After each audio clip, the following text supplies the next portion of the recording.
Hello बच्चों, let's see the question. कह रहा है कि in order to react molecule at the time of collision must possess certain amount of energy known as.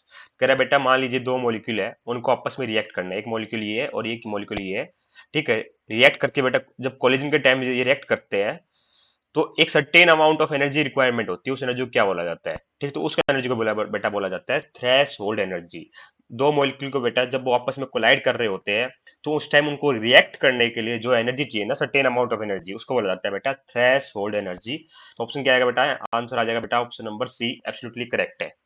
अब बात करें बेटा कि फ्री एनर्जी क्या होती है, तो आप फ्री एनर्जी को ऐसे समझ सकते हो कि ऐसे बोल सकते हो कि अगर मैं आपको फ्री एनर्जी बताना चाहूँ तो कि it is the maximum amount of work done in a system. ठीक है, ऐसे बोल सकते हो आप कि क्या होते हैं बेटा फ्री एनर्जी। फ्री एनर्जी होती है बेटा, it is the quantity use to measure the maximum amount of work done in a thermodynamic system.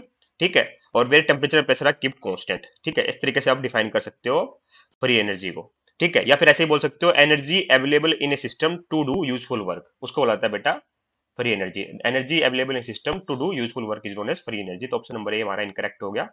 ठीक है, बात करें बेटा काइनेटिक एनर्जी की, तो काइनेटिक एनर्जी डेफिनेशन आप इस तरीके से बता सकते हो कि it is the energy posed by energy of an object many it is in motion, ऐसे बोल सकते हो। या फिर energy, it is the energy an object has because of its motion. जब मॉलिक्यूल बेटा मोशन में होता है, जब उसके पास जो एनर्जी होती है बेटा उसको बोला जाता है काइनेटिक एनर्जी।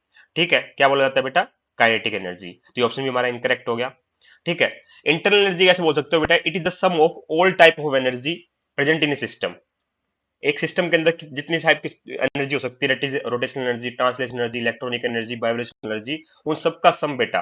ठीक है, total of all type of energy contain in system is known as internal energy. ठीक है, तो ये ऑप्शन हमारा इनकरेक्ट हो गया, क्योंकि हमारी बात किससे करनी थी हमें कि eight the time of collision जो रिएक्ट करने के लिए मॉलिक्यूल के पास सर्टेन अमाउंट ऑफ एनर्जी चाहिए, वो क्या होती है? ना वो फ्री एनर्जी है, ना बेटा काइनेटिक एनर्जी है, ना इंटरनल एनर्जी है, वो क्या है बेटा? थ्रेशोल्ड एनर्जी है।